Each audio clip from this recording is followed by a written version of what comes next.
Arts Board at a crucial period in the development of the history of the Aboriginal Arts Board.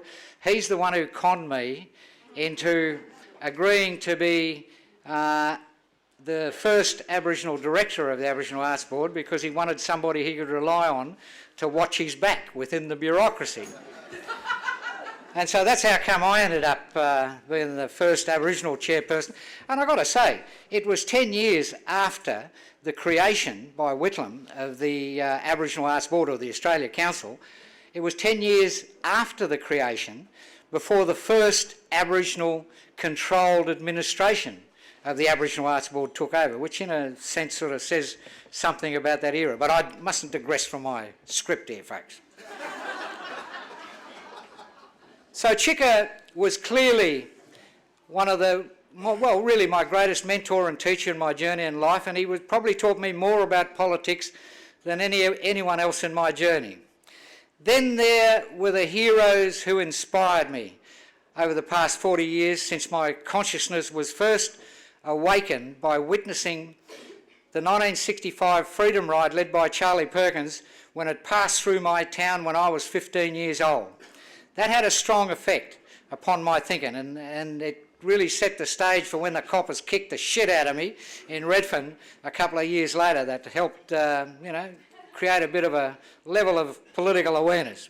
But among those who were my heroes included strong women such as the late Faith Bandler, who was the hero of the 1967 referendum.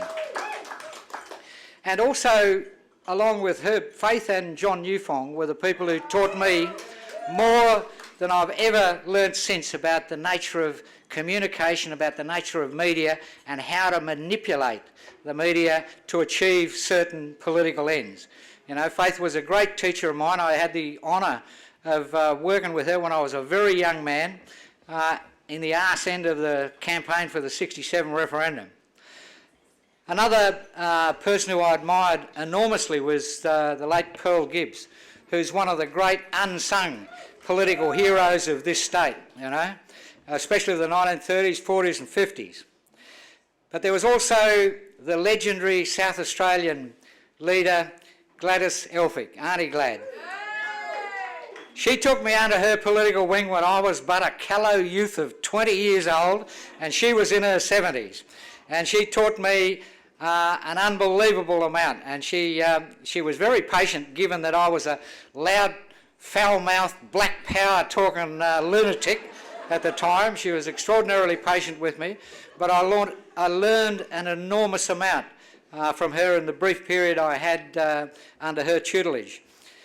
Then, of course, there was, who's already been mentioned tonight, and a former Red Ochre Award winner, I believe, Bob Mazza,